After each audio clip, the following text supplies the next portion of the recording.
Well, thank you all for coming. We're going to learn about some of our fire history here in town. We've got the present and some past fire chiefs to tell about their experiences on the department, so it should be a great afternoon.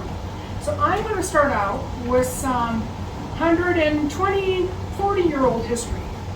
So in 1880, of course, we know Wellsburg was established. In the spring of the same year, George Wells built a warehouse by the depot and began purchasing grain and sold some lumber.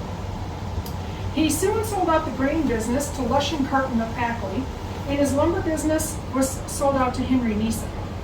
Lush & Carton built a large elevator with Mr. E. Ahrens as the manager. In September of 1883, the Burlington, Cedar Rapids, and Northern Railroad, a mile and a half north of Wellsburg, the alarm went out at 4 to 5 a.m. but the freight train broke in two, and when they attempted to reconnect it, the two sections collided, and throwing several cars from the track, and an unknown fire broke out, and it consumed 6 loaded cars and 1 empty one. One of the derailed cars contained a tramp who was sleeping, and he was caught in the wreck and seriously injured. Thankfully, he was pulled out of the wreckage by somebody that was at the crash site. In 1885, we've all, maybe not, I know that Wellsburg had headlines that the town was destroyed by fire. Well, the town wasn't very busy at that time. The business district was where the library is now, and there were 6 buildings that were destroyed. So they soon rebuilt. Of course, we had no fire department at the time, so they probably had pails similar to that and did a fire brigade and put it out. I don't know. But one of the new buildings that came into town was moved here from Holland. So that was kind of interesting. We have a lot of buildings that have been moved into the community at various times. So in March of 1888, Lush, Carton and Company elevator burned to the ground. 15,000 bushels of oats and some other grain was destroyed. It was a $10,000 loss, with insurance covering only $8,000 of it. The cause of the fire was unknown. A telegram for help was received at 12:30 p.m. in Iowa Falls. The Burlington, Cedar Rapids, and Northern switch engine was brought into use and was loaded with the necessary equipment on a flat car and ready to roll when word was received not to come, as the elevator was flat and the other property was safe. This was the largest elevator on the BCR and N Railroad at that time from Cedar Rapids. The residents of Mr. Ahrens, the elevator manager, and the depot were spared. In 1899 to 1900, with the town being incorporated in 1896, the first waterworks and hydrants were installed. So a new 2-story building housed the water tank and was located at the site of the old fire station on Washington. It held 420 barrels of water and was run by an 8-horsepower engine. This system was not without its issues and was broken down many times. Thankfully, no large fire broke out during these times. In November of 1903, a new fire company was organized. Many of the previous of the fire company had moved away or withdrawn. Mayor Heddens instituted a fire company and the necessary equipment was purchased. These are the list of members at that time, and perhaps you'll recognize some names, might have been your ancestors. So O.B. Eels, he was chief, and he was a business owner in town. W.F. Diebner was the assistant chief. He was the druggist. D.J. Beving, captain of Hook and Ladder Company, we probably know the Beving name very well. P.A. Myers was captain of the hose and cart team. He was a business owner in town. B.H. Lindeman, secretary, we know that name very well. H.H. Dovian was the treasurer. William Reinhardt was the engineer. He was a blacksmith. O.H. Wyant was assistant engineer. He was a blacksmith as well. And then the Hook and Ladder Company was made up of various other members: Fred Muller, Mike Thomas, George Doyen, Charles Egebrod, Ben Lindeman. The couplers were J.H. Kelly, Andrew Meyer. The hose cart team was Chancey Griffith, Alfred Frerickson, and John Frerickson. They were the owners of the livery stable at the north end of Main Street. George Timmons, W.N. Squires, Dr. Heddens. And the pipe men were George D. B. Woobens and Hilco B. Reynolds. So a lot of those names are probably familiar to us. In 1903, the school nearly burned. Hot ashes were left on the floor of the schoolhouse. It was discovered, thankfully, before much damage was done, though. In December of 1903, a 35-foot tower was erected, and that was wooden, and a bell was added early in 1904. In 1906, the ladder wagon was purchased. This was in use until 1928 when the first motorized truck was purchased, a 1928 Model A. Also, 25 cents per hour was granted for actual time spent at fires. July 1910, there was an ice house that was owned by Henry Peters located near the depot. It was burned to the ground. 100 tons of ice were in the building, losing only about half of this in the fire. August 1910, here we have another elevator. Dick Peters' elevator was completely destroyed by fire. The fire was discovered shortly after 10 p.m. and within a few minutes was completely engulfed in flames. 6,000 bushels of grain was destroyed. The engine house and a pile of county bridge lumber nearby was also destroyed. The depot and other nearby buildings were saved. Origin of that fire was unknown. In February of 1914, the John Chayton elevator was destroyed by fire, including 25 to 30,000 bushels of oats, 3,000 bushels of corn, and about 2,000 bushels of barley. That fire is believed to have started from an overheated stove and chimney. An empty boxcar on the track nearby also burned. Another car loaded with grain was shoved out of the way by manual labor, so the fire did not reach it. The fire company was called and they only had enough hose to reach within 500 feet. Due to the wind, embers were carried onto several residences in town, which were quickly put out. So we avoided could have been potentially hazardous fire there, or disastrous fire there. In August of 1914, the Snitcher livery barn was on fire. And that livery barn was about in the area of where the Lindemann lumber shed is, probably a little bit to the west. And due to the wind, the entire business section of town was threatened. It was reported that the town was out of water. Help was sent from Grundy Center. In December of 1915, our new water tower was completed, so we had a much better waterworks system at that time. In 1918, the city building under the water tower was completed. It was to have a council room, storage area for the fire department, and the town jail, and a furnace room to keep the standpipe from freezing. September 1919, an electric fire alarm was installed. It was also decided at that time to blow it at 12 noon every day. In August of 1917, another fire in an elevator, the Fredericks-Reichenau elevator. Tyle Huseman climbed to the top of the cupola and threw a few pails of water to extinguish this fire, so it did not take the building to the ground this time. In March of 22, the refrigerator car on the northwest end of the rail of the Rock Island yards was out of reach of our elevators, but it burned, so no imminent danger on that one. In August of 1929, at 2:30 in the afternoon, the Fredericks and Reichenau elevator caught fire, and the main part of the building was a total loss. There was about 3,500 bushels of oats and 1,500 bushels of corn, all of which was a total loss. The building was located near the depot, which was a considerable distance from town. Again, fire protection was limited due to the distance. The warehouse just to the east was saved. That fire was believed to be a cause of defective wiring. Coincidentally, a complete invoice of the contents of the elevator was taken the day before due to John Snitcher taking over the interest of DJ Reichenau. The future business was known as Fredericks and Snitcher. That elevator was rebuilt later that same year in the same location. In December of 1929, Shiloh No. 9, also known as the Pine Creek Country School, caught fire.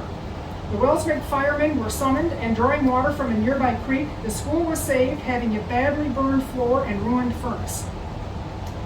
In June of 1931, the old Reformed church, which was owned by J.C. Doyen, burned.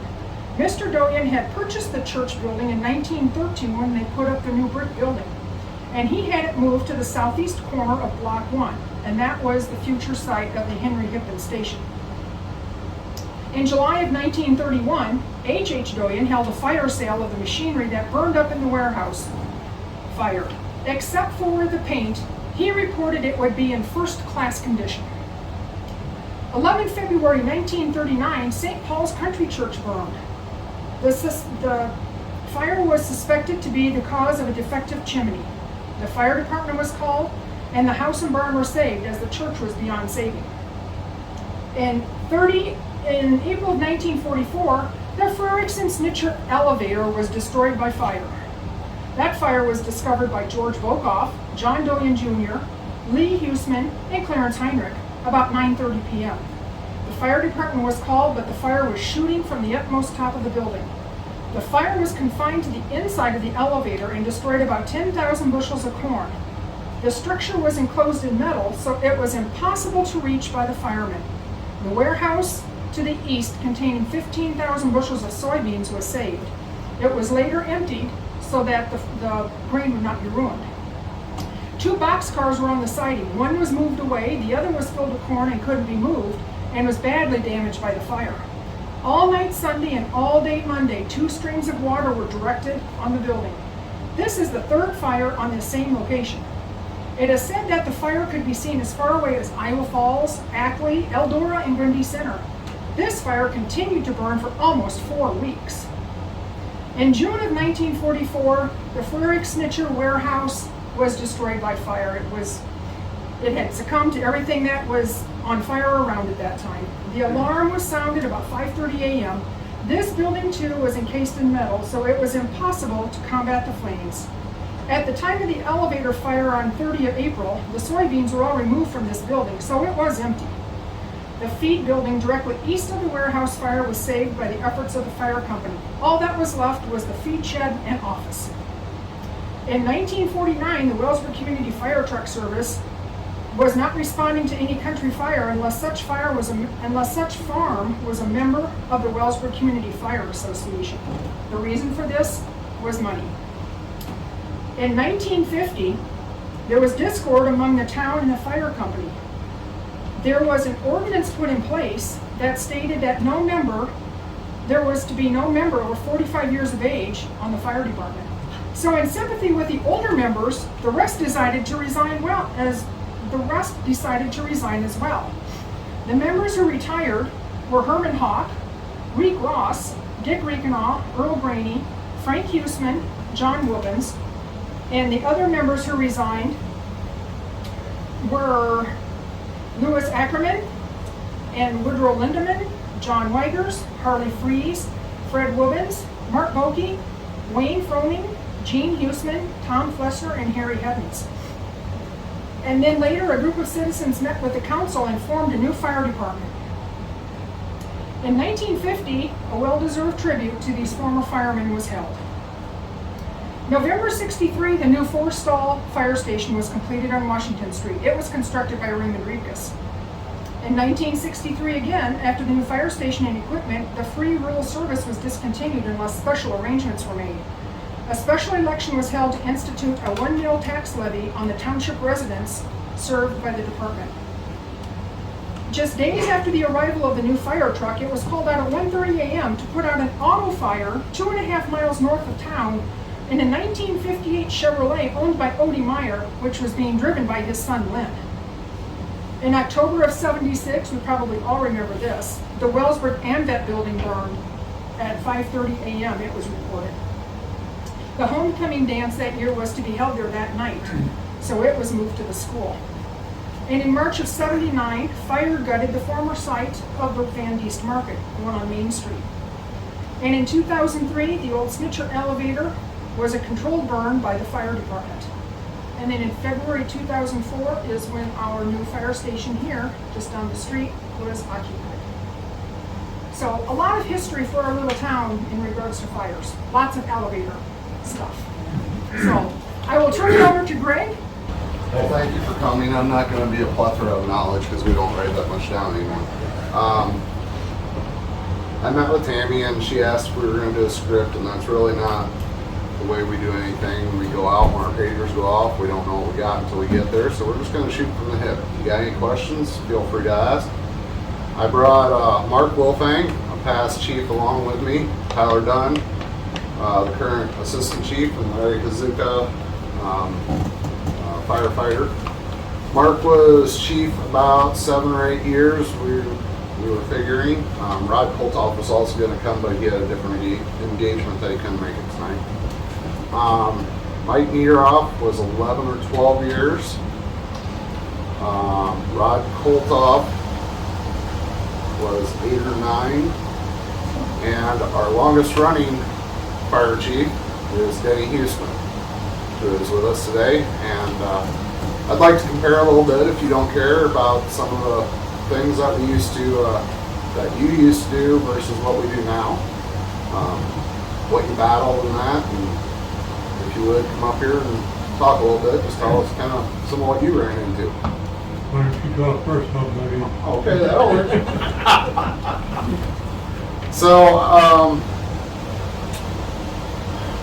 a lot of what we're getting now, we've had a lot of additions. I know Denny wouldn't have had much experience with this. It was probably just in the works as Highway 20.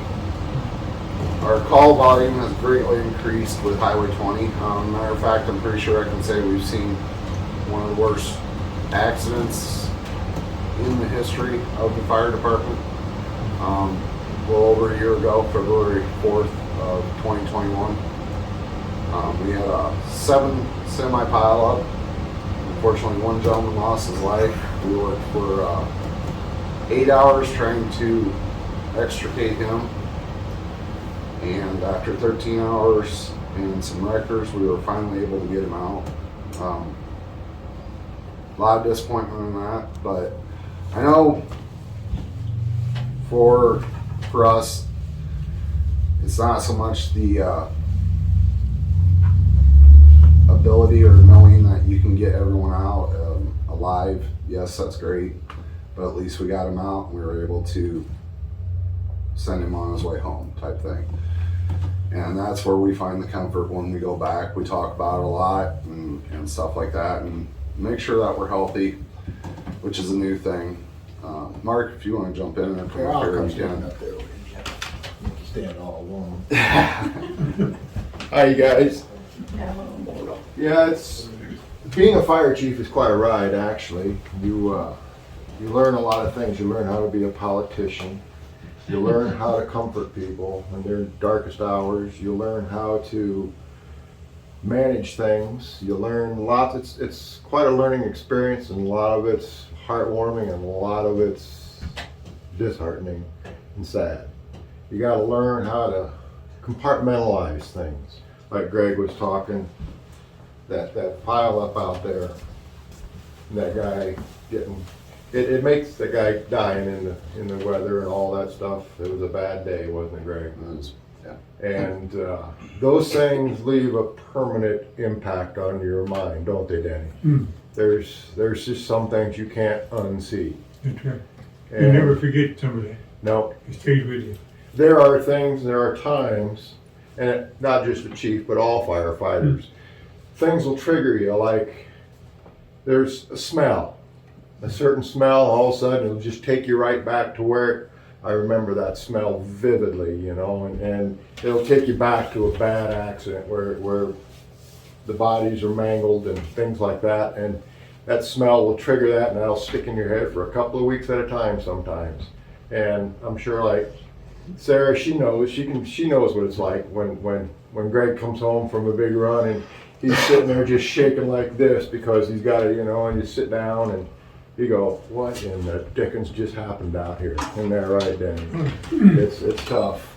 You know, like that accident out there, and when was that? February 4th, 2021. That guy was smashed up against a tanker. The tanker went sideways in the road, and that tanker was full of acid. It was like 7,000 or 8,000 gallons of acid. 8,100 gallons of acid, Yeah. sulfuric acid. That was leaking out onto the road. And it was pouring out on the road, zero visibility. They finally got the road shut down. And we got in there, and the wind was hard that day. It was hard out of the north, so we could get up to the wreckage site. Otherwise, we wouldn't even be able to get there because of the cloud and the hazmat, you know, it's just acid. That if you drive by out there today, that grass still isn't growing. There's a bare spot out there on Highway 20 where no grass grows. I drive by that 4 times a day riding the bus. Every single time I would go, yeah, That's where that happened. You know, you just don't forget things like that. You know, like that guy in that cab, you know, that day he died, he was in there and we were trying our best to get it pulled apart and we couldn't do it. It was just fused together, wasn't it, Greg? Yeah, they're And literally short of the wreckers and cranes. That was the Yeah. only way. But in order to do that safely with the new laws, safety itself, we had to evacuate what was on the trailer. Had to be pumped off first. It was so cold that the pump truck froze up 3 times trying to pull off what they guessed was about 5,100 gallon that was left. And because it was so cold, the acid wasn't doing its normal thing, which was Gassing steaming and gassing off, and that it was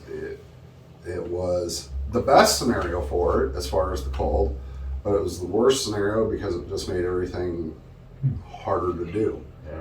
But on the reverse, had it been warm enough, we wouldn't have been able to save the other guy who was trapped on the other side, whose leg was hanging off, because the fumes and the acid would have been running down to him, which it was, and it would have killed him outright too. So we would have ended up losing 2 lives for sure instead of 1.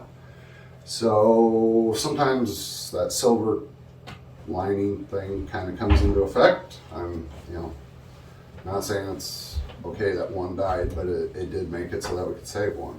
So, You know, and then the impact, that guy was still alive in there. He was smashed in the cab. It was almost an unrecognizable tractor cab. And he was still alive inside of that thing. And we crawled up in there and I was talking to him, we're doing everything we can, tell him what we're trying to do. And he went and he looked up at me and he said, "I'm gonna die here, ain't I?" And I don't know, how do you answer that? It's hard to take. That's hard to take. At the moment, your adrenaline's growing, you're focused on the job, you're doing this, you're doing that, you're telling this, you're sending them there. There's so much going on, then when you get to go home and you think about that, you go, whoa. So being a fire chief and a fireman has its blessings and its drawbacks. But I wouldn't have it any other way. Okay. is there any big calls that you can remember? Not as far as accidents, no, because there was no Highway 20 yet. Right. There was a lot of bad fires. The one in Holland, when the cob pile Oh, yep. started, we were there probably 18 hours. Okay. We got out there about 2 o'clock in the afternoon. We didn't get back here till 7 o'clock the next morning. Pump water continues. It was the 41, wasn't it? That's what they said, No, the that was 41, I'll the pump the new one. 64 GMC. The 64? Yeah, Okay. Yeah, that was quite a deal too. So would you agree that some of the biggest issues of being fire chief are getting people to join, getting people Yeah. to stay getting along all the time? Yeah, it's hard to do when you got that many people. Right, the different attitudes and all that. It was hard to get their uniforms on or their gear to go to a fire. They didn't want to do that. Right. I said, if you don't do that and you get hurt out there, insurance is no good. So now when you started, I brought a couple of the old sets along. Was yours the roll-up boot style with the long coat, or did you have full bunker gear by then? I don't remember. No, but Just our coat boots would boots. reach through the hips, yeah. Yeah, you had, okay, so you had the flip over ones that, Yeah. Yeah, We we're- didn't have coats that old. right. I wasn't that old. Well, no, I just meant the style, that's what I meant, the style. So Okay. this would have been similar to, That'd be like a Model A coat. yeah, this is Yeah. what they did back on Model A days. We have 2 pairs of that. We did have a hat, but we were unable to find it. It's an old leather dome, and, That's what they used to wear, rain or shine. then it got lightened up a little bit, and Do that. somebody skimmed out. Just that alone, I bet that weighs 15 pounds. Yeah. It's heavy. Yeah. But it did the job for them just like it does now. Yep. Yeah. the firefighting's gotten a lot more aggressive Oh, yeah. over the years, simply because the equipment has improved. You know, we started out with a bucket to put a fire out, Mhm. and now we got a tanker, a pumper sitting out there that pumps almost 2,000 gallons a minute Yeah. on a fire. Mhm. We can move more water in 1 minute than what they could do in 20 hours, you know, Yeah. with a bucket. You know, imagine, you know, it's not hard for us to dump 30, 40,000 gallons in a Mhm. fire, or a barn fire or something like Right. that. It goes pretty quick. Yeah, as long as you have enough trucks, you can Oh, yeah. almost not stop. So, And there's always usually a good story to tell after each incident. It's like, did you see that happen? You know, we kind call of it thing. ambulance humor. I don't know why, but we'll come back and there's something that struck us funny, and we'll sit in the ambulance bay and we'll just sit there and laugh about it. Or maybe Yeah. sometimes it's the way we dealt with something that didn't go right too. Sometimes they look at us like, "Why are you laughing about that?" It's part of that compartmentalizing and dealing with it. We got to figure out something to go back to and reset ourselves and be able to keep going. I think that has to do with healthcare, emergency services, because we can laugh about the dumbest thing, and people would look at us, what are you You're doing?" sick. But yeah, you're talking about that now. Yeah, you know, yeah. You know, Right, Just- but I but just that's mean how it's we- just your way your brain right. And functions it's, to get through it. It's a release, actually. Right. It's how you can release It's a some of that nervous stress energy release. of Yeah. what you've seen. Yeah. It does. So you have that too, where certain things just trigger you. Oh, yeah. It happens. Yeah. I know Caitlin's the same way too. She says certain things will just trigger other things. Yeah. So like, accidents are the most gruesome things, you know, as far as responding to. There's where you see the carnage. That's. I've always been amazed. You know, you look at a human body and it'll be mangled and tore up and bleeding, and they live. Yeah. You know, how did you live through that? Yeah. And then the next time you'll go out there and there's not a mark on them and they're dead.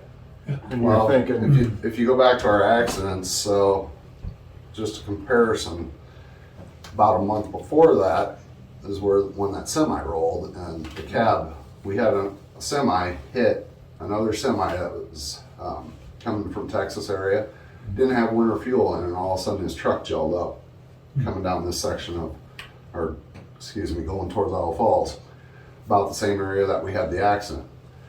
And he rear ends this semi at 70 mile an hour, and his cab literally comes off of the frame of the truck, and it rolls 9 times down the road. Mark was driving a school bus. He drove through the bomb of glass as it was happening, okay? And the cab rolls some 9 times on the highway and ends up down in the ditch. It's 20 below the wind chill. And we roll up thinking, oh my God, this is just going to be the god-awful worst thing that we're going to see. And he's alive.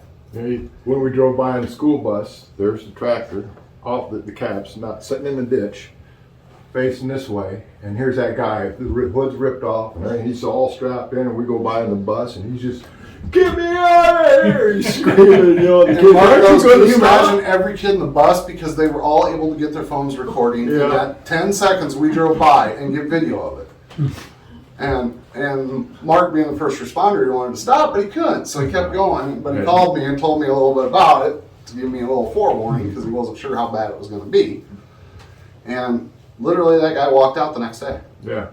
And man, the angel that was riding with him that day was a very, very big one, because the center section from the front set of duals was 200 yards up the road yet from him, Yeah. laying in the middle of the median. The force of that hit was so powerful, it broke parts off the truck, and they surpassed the cab. We ended up calling Lifelight in on that one and blocking the road. Did you get to use Lifelight much, or was that new, not during your time?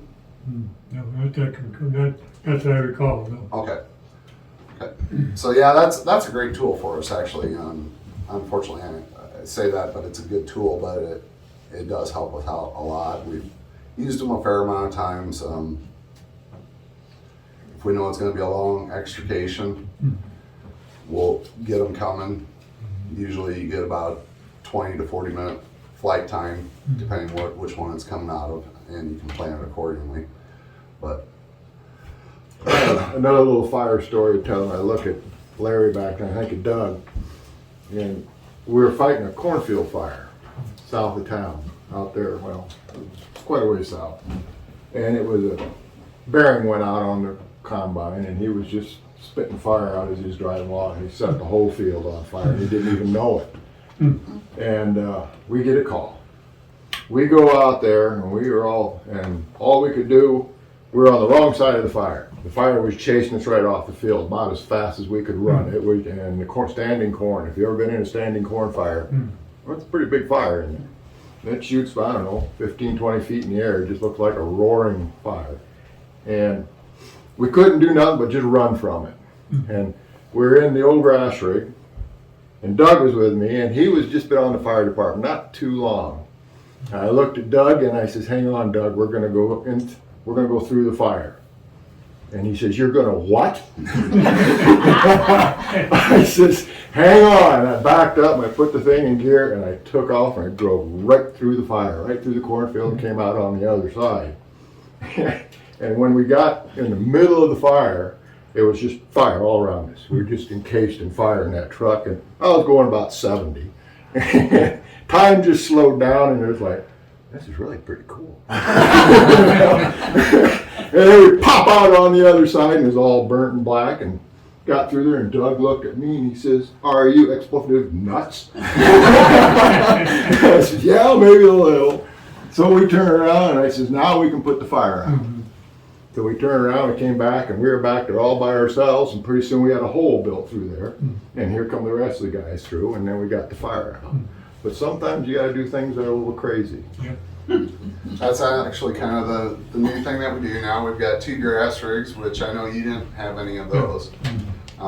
We've grown from, well, we were supposed to have 2 pumpers. We are down 1 till further notice.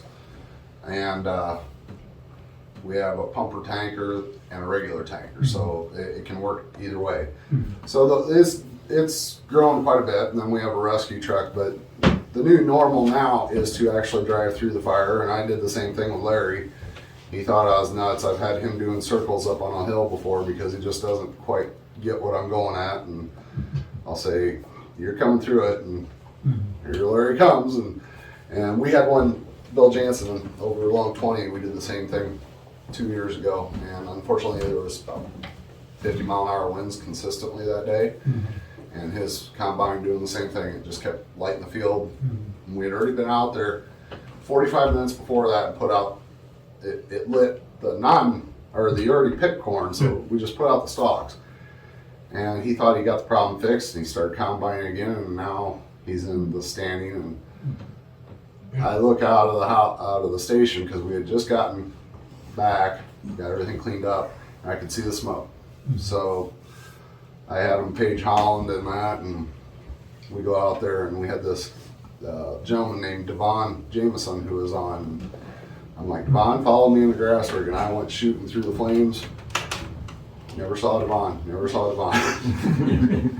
And my son Trevor was in the back on the basket, and he kept ducking because he said the corn cobs would come over the top of the roof and whack him in the helmet, so he had to duck. And a couple of times I'd hear, "Ouch!" and a few other words. But so yeah, that's one of the things that we do now is we get behind it as much as we can. And that day, Devon never made it through the fire. He said we were crazy and he wasn't going to do it. We've been fortunate in Wellsburg, though. I've been, 33 years now? I'm on my 33rd year here with Wellsburg Fire. And really, in those 30 years, there has never been a real tragic fire. And we're very fortunate in Wellsburg. I shouldn't have said, I thought about that. I probably shouldn't even mention that. We focus a lot on prevention. We spend a lot of time on prevention with the kids at school, and we like to think that helps. We like to think that time we spend with those kids and teaching them and things like that with fire prevention, we focus on prevention. That's a good thing. Ounce of prevention is worth a pound of cure. So, What year was the ambulance added to the fire department? Three. 63. It was after the accident by our place. The 63, 64. Or, Yeah, when Karen, Reek, and I had that really bad car accident. Yeah. I was- Emery, Reek, and I made sure there was an ambulance. Yeah, after I remember that because it took over an hour to get an ambulance here from wherever it came. Was that the old International? I'm sorry. The old white one. Okay. Yeah. That white one is the Yeah. first one that they got. Yeah, it was the But at least we International. had something. Yeah. And now Wellsburg's pretty fortunate. It does have, we have 2 ambulances and we're a part-time paramedic unit. And that means when we have a paramedic, a person trained at the paramedic level, that they can offer advanced drugs to help, say, with heart attack, stroke, stuff like that. There are different medicines that they can give versus when it's not a paramedic unit, it's basic stuff. Either way, the rules have changed now, and most generally all of our calls will go to Grundy because of closest facility. Location clause is what they say. Now, if we're over that way, to go to Owl Falls straight shot wise, it may not be much difference in that. So when I say that, it's most of the time. It's not all the time, but most of the time. But yeah, we do house 2 ambulances. Right now we've got roughly, 9 EMS and 4 Yeah. people that are paramedics. Pretty I close. believe. Operated paramedics, that's RNs, nurses that can be paramedics also. But now you can't go out unless you have a paramedic. Correct. That's, what do you need to go out now? I hear different things. You need a paramedic before You you need an EMT. You or need an above. EMT.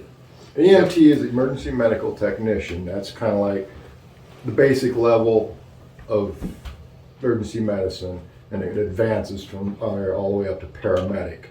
By And the then- state rules now, you need the EMT or higher, which is what we would have. It's either an EMT or a paramedic, and you need to have a driver that's trained in CPR. That is what the state rules before it can lead the approach on a 911 call. And we have made that for anything that it's going out to assist anybody, so that if anything And happens. the reason that has to stay there is because, and a paramedic or an EMT somewhere in there, there's drugs on board the ambulance. And there's a lockbox that those drugs are in. And they don't want anyone with that, if those drugs have to go out, they have to be supervised by an EMT or above. And EMT can do that? An EMT cannot administer drugs. Okay, but a paramedic can. A paramedic can administer drugs. And if like you're an EMT intermediate, you can do some intravenous work, and IVs, some. They all know their limitations, but the EMT will let the ambulance leave the station. So what we've done, because that's state law, How many do you have to have? Just one. one EMT is all you need, and then all the helpers that come, the guys that help. There's always plenty of them. It's the EMTs and above that we have a hard time. They're all You can't working leave people. without an EMT. No, Right. that's And the that- state and law. that is one of We the fought that hard hard because there's nothing in that ambulance that any of these guys can't use. It's just the drugs, and that's the whole thing right there. And I can understand that. So what we've done to sidestep that is we've taken A rescue truck. a and we made rescue a truck, bag. and we got a little defibrillator in there and some first aid kit and things like that.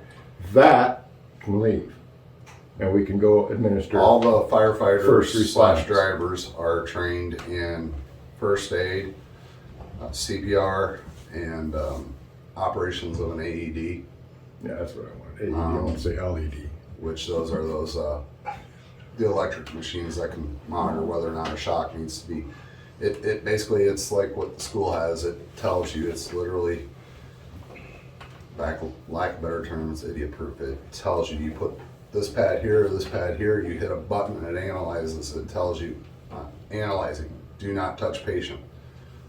Shock not advised, continue CPR.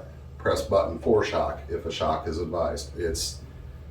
It walks through every step of everything that it is going to do or that you need to do. It tells you what to do. But everybody is trained so that we can continue to at least offer support. So if we don't have an EMT or a paramedic, there we go. That's the one that we were just talking about. Little AED, this thing can kick your heart again. It's quite a machine. Is that a defib, you mean? That's, yeah. Yes, okay. Automatic, Is that the ones that they have in the schools? yes, Very similar, yes. very similar. So I can remember the first time I went to a meet, this was back in the old fire station. Went on a fishing trip with a medical salesman. He says, Mark, you guys need defibrillators in your ambulance. So I brought it back to the fire station, and they were a pretty new thing then. And I got baja right out of the station putting there. It's like, gosh, I need that kind of crap, you know. And now we got them sticking out of our ears everywhere. We've got state-of-the-art stuff. Well, it's pretty easy to learn how to do that, right? This one is very simple. This thing will instruct a complete novice. So all you have to do is listen to it and do it, and it'll do its job. literally it shows you the color-coded pads right here, where to place them. And it's now telling you that you need to connect the pad. If they were connected on, and you just follow what it's saying and do it, and it will run all the checks for you and let you know what you've got to do or what not to do. So when you hear us talking, this is the kind of things that we spend your tax dollars on. This kind of stuff. I think it's one of the best places to put our money. Oh, yeah. You We know, had to things down like the that. park when we were down there, Yeah. yeah. And Wellsburg supports the fire department incredibly well. The Wellsburg community is extremely supportive of the department, and we are most grateful. But with that, I will say that, so there's another thing that's been added to the Wellsburg Fire Department that some may know of, some may not. They created the Wellsburg Fire Association here back in 2016, I believe it is. 16 or so, yeah, in there. And what that is that's it's still the same members of the fire department, but they help raise money for projects. And when I say projects, we got new gear here a while back for pants, coat, for this whole works is $2,000, a little bit over. And our gear was expiring. It's got a shelf life of roughly 10 years on it, unless it goes through a major call or whatever, then it's got to be inspected. And the association worked on grants and raised money so that we could get all new gear for all the firemen. That's a 501c3. We're a recognized nonprofit organization. And in the years, we're approaching what, close to... We've applied for a little over $200,000 in grants, and we've got north of $150,000 back. Yeah, and so far we've done more than that. Not in grant, I'm just saying Yeah, grants. and donations and grants and everything, we're south of $250,000 that we've raised in this short time. And we've bought this kind of stuff. We bought a grass rig, we bought an air compressor for our air packs, we bought air packs, and those are Thermal what? imager. They're about $5,000 a piece, aren't they? $7,400. $7,400 a piece, and we got how many of them? We got 8. There. How many Yeah. firemen are there? There's a total of 32. They're cross-trained, so we got 36 people. 4 of them are just EMS that don't put on fire gear. 30 to 32 that are firefighters or EMS both. So who's in this association? Your whole fire department? Other people also? Yeah, Other people you could are be a welcome. member of it. It's open to everybody, but all the guys and gals that are on the fire department, It's they're a way, just there. It's Yeah. a way to. So my budget, which is not much. Actually, you would be able to tell me probably the best. My budget is $5,700 to run the fire department for a whole year. That covers if That's 100 gears ruined, hoses, nozzles, whatever. What was your budget? Do you remember? I don't think we had one. If we needed uniforms like that, we went to the council Okay. and they would buy them. Okay. We still do And I that. would sometimes go in there every 5 or 6 years and have new ones. We just got them. Don't tell me that.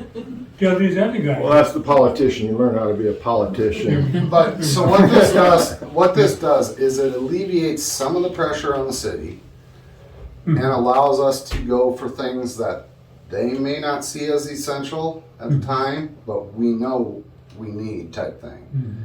And that's kind of what it's there for. It's a way to alleviate some of We set pressure. our goals on what we want to buy. And we asked the We have to department, submit what 3 three per things year. do we need to shoot for this year? And well, we need this and this and this and this and this, and then we decide as a group what we're going to get.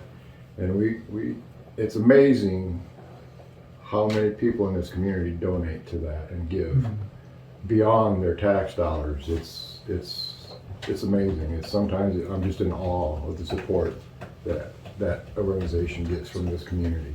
It's really good. It's nice. Who writes your grants? Just anybody? You do? There's a guy that he's good with. He can articulate in paper Too pretty bad you good. didn't write one for the sewer. Said it's too bad you didn't write one for the sewer. The new one. And I think My part first of it- grant, I was told not to even send it. They didn't think I'd get it. I wrote it up and had a person read it, and they said, "Don't do it. You're going to get laughed at." And I sent it in, and we got $26,500. Yeah. So And I think the support is a lot because you have the ambulance too. Yes. yes, Besides, Now, do you take the ambulance in every fire call too? yes. We figure we try deserve to. it. And we've always done that.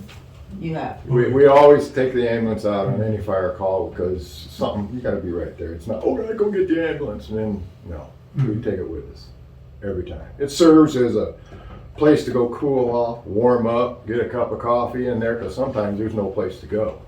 And it's always there just in case. And we have. Like that used it. accident out on 20, that was where we ate supper.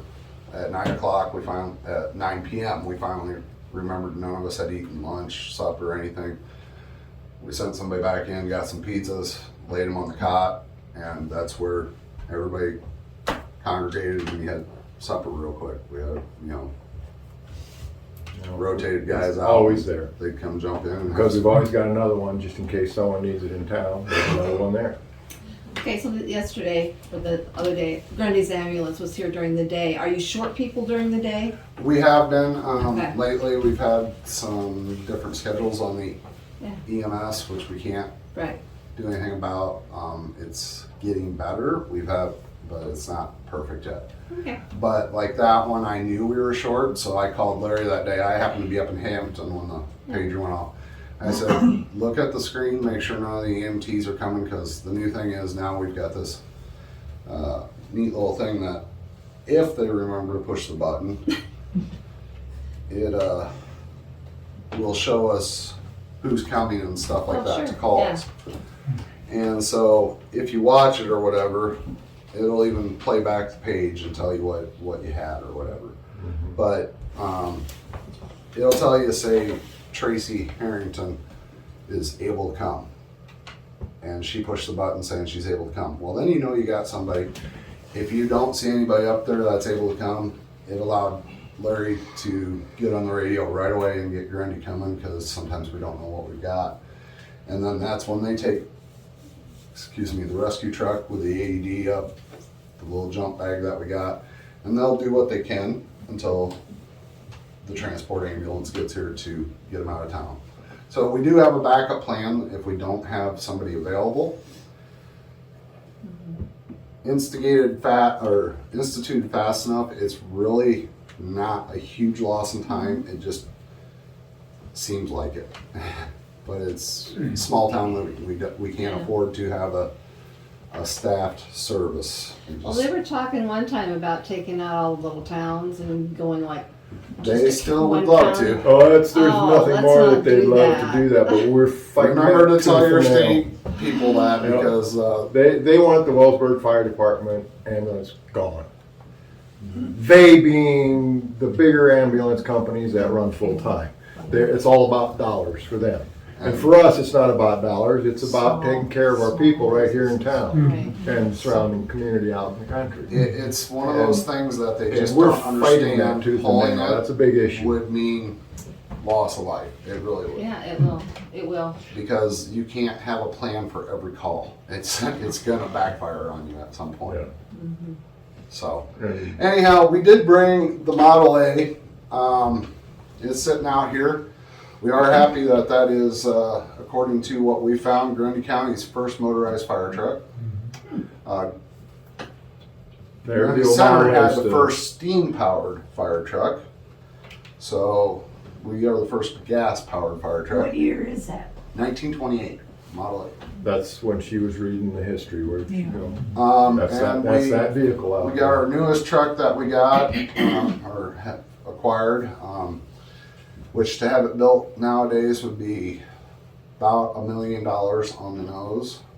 We got it for $60,000. It came from New York, Livingston Manor, New York, and we've repurposed a little bit on it and made it work for our area. And so if you guys want to come out and take a look at that stuff, you can. Interesting little tidbit of fact with that was that particular truck also sat at ground zero at 911 and 9/11 Wow. up there, Yes. the towers. It was there after the fact when they were digging people out. Yeah, About 6 hours after the collapse, it was Yeah. there it was there. for 2 weeks. So that's kind of a neat thing with that truck. So in honor of that, we left the numbers, their call numbers, their truck number. That is the very top number above the window. That is their number, which was 831 or something like that, and it's 930 for us. But just a little tidbit of information on it. Great group of guys. We were told it was supposed to have a poly tank. We got out here, it ended up freezing in transport, and found out it was a poly-coated tank, which was steel, but they paid for it. They sent us $30,000 of the purchase price back. It cost about $34,000, I believe, was the total bill, so they paid $30,000 of it. They sent it back to us That's pretty nice. straight up. They didn't have to do that. So how often do you replace your trucks? I mean, is there like an end of life like everything else, or? They do not, really, they do not want to see them go over 25, 30 years. Okay. Now, that has had a brand new pump and all that, Right. so now that one reads a 2021 1996 on the when you list it. Yeah. It's been certified in 2021, brand new stuff. Our other truck is a 92. We can't even find parts for it. We broke the intake manifold on it, and that truck was only made for 5 years, the motor in there. The other bumper? The other Yeah, pump. the other bumper's toasted. 91, Yeah, the 91 with the 92 motor in it. Hmm. The pump motor was a 92 460 Industrial E motor by Ford or something like that. It was made for 5 years, and there was only like 530 of them sold. And we can't find an intake for it. huh? No kidding. Yeah. Good grief. And now that it's been down that long, it would have to be fully rebuilt, and the cost was astronomical to have it done. $25,000 to do that one, and We're still not there. then you'd have to do the tank because it's steel. So, but The ambulances, we try every 10 years. They kind of like to see every 10 years, but, you know, money's tight, you know, so sometimes you just got to make do. yeah, we're going to stretch that a little bit more on this part, but we're adding an auto load system to try to help reduce injury, and that should help that. And we did start a billing company, which is helping us get back any amount that Medicare, Medicaid will give to pay ambulance services and that back, which has greatly helped us. And eventually that will hopefully be kind of what helps fund the ambulance purchases in the future, but it's only been what, Our 2 city years now? fathers finally realized that, for years, we've been trying to get an independent company for doing the ambulance billing. And they take, what is it, 10%? 8%. 8%. And they all, everyone's, oh, we don't want to give up that money. We don't want to give up that money. And fought it with them, that's the politician part. And finally, when we could never get out of the red with the ambulances, always operating in the red. And finally, they knuckled in and said, okay, we'll try it. Well, the ambulance has never been so fluid in cash as it is now, because prompt billing, proper billing, to keep up with the codes of all that medical stuff. I'm sure some of you are familiar with that. All these stuff for medical. And these guys do a fantastic job, and they take 8%, and we don't have to worry about it. And it's really nice for Wendy. That takes a ton of bookwork off of her. And then trying to keep up with all the medical stuff. She's not a medical biller. That's not her job. And these people do it, and it works great. And we've been real fortunate to get that done. It's helped a lot. A lot. Anybody got anything else? Tell me a story, Danny. I can tell you a story. Go for it. You think, now you've got these nice pagers, and you can carry them with you wherever. When he was on The phone. the phone, fire phone, we live in a big old house, square house, upstairs. That's where. So when the fire phone would ring, well, I never knew it was going to be the fire phone until I was, maybe halfway down the stairs, because then it rang continually. So you run down the stairs to find out, okay, where's it going? What is it? Then you run back up the stairs and try to wake him up and tell him, okay, you got it, okay, so that's fine. Pretty soon he's gone. Well, then Rick, our son, was on for a while, and we still had, but then we had the pager by that time, but you still had that by your bed and had Right. it plugged in. So then I would go downstairs. Well, most of the time, Rick would beat me down, and he'd be out the house and probably halfway to town before Danny got downstairs. That's why I retired. It's the same way in my house now. So you can be glad you got that phone right with you. Yeah. I did a lot of running, at that time. We still have pagers Yeah, and but- radios and that, but One cute thing I learned, Denny told me this. One thing he taught me, he says, pee first. that never fails. So you're delayed just a little bit, you know what they're doing. It worked, didn't it? It works, because as soon as you get going, you go, oh man. I remember Harlan Reed, I was out there, that little barn out there, when it lit fire. We get out there, and the first thing you see is a line of guys going over here, and a line of guys going towards the fire. Though that line didn't remember to do your first thing. Oh, yeah. But yeah, it definitely, it's rewarding. Takes a lot of work. Yes. Yes. Couldn't do it without a lot of your guys' support. That's for Couldn't do sure. any of it. When the ambulance all burned, and the kids were doing something in there. Well, they were getting ready for prom. Yeah. Uh-huh. Homecoming. So they said right away, we're gonna get the fire marshal in here to check out what caused the fire. Because even people in town were saying no kids probably go in there. So we called the fire marshal, and he came down here. He walked up to the building, first he took hold of the wire and was leading in there. Well, that's electrical, he said. He said, how do you feel that? He said, the coating's loose. Okay, so we got in there. He said, where does this lead to? I said, upstairs here. So he got his ladder, and he crawled up there with his pocket knife. He was scratching in that fuse box. So he said, here it is. There was a penny under that one fuse. I said, it wasn't arson. He said, there's an arson around that's smart enough to do that. He said, he probably had a band in here that blowing the fuse, so they put a penny in there. Sure. And then take it back out. It was an electrical fire. Now, there was suspicion of that fire, wasn't there? They thought that was suspicious fire. Oh, yeah. Even the insurance man came down about a week later. He wanted to go to that building and look at it. It's absolutely amazing the fire science out there today, what they can figure out. We were going down there, I said, he started talking, God, the kids were in there, I said, now wait a minute. I said, we got too much stuff. He said, what? I said, I got the fire marshal's report in there, I made a copy of it. I said, if you want to read that, that's fine, but you're not going to that good. He said, why not? I said, you've got your mind made up what caused the fire. I said, let him go along. Right. I took him back, he didn't get over it, my wife. Sometimes to be a fire chief, you gotta play hardball Oh, yeah. sometimes, don't you? Another Not one, always fun, but insurance man sometimes came you down, really he gotta play said, hardball. Can't always be the nice guy. No. another insurance man came down, he said, we gotta go to the schoolhouse. I said, now what? He said, that water main going in there, they just big enough, they're catching on fire, you can't get enough water down there. Why are you talking to me? I don't put water main in there. Well, he said, we're going down it, so we did, we got down there. He said, this will pump just so much water to your truck that you can't handle. I said, there's a swimming pool right over here, we can pump water out of there. Oh, I didn't know that. That's the car you left. He didn't ask me what we were gonna do in the winter time, and it was swimming pool froze over.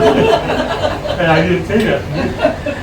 School's not in session once more, right? We've pumped water from a lot of different places, haven't we? Then You, suck it out of a creek to put a barn out, or oh, yeah. all kinds of things to get water. Biggest thing that I've learned there is you gotta remember to empty that water, otherwise it really stinks about a week later if you forget to empty that in your truck. Woo! That's nasty I stuff. was looking at that video you had here too, with that round bottom. You know why that round? They used to get it out of there on the tank. It was flat, the water would shoot out.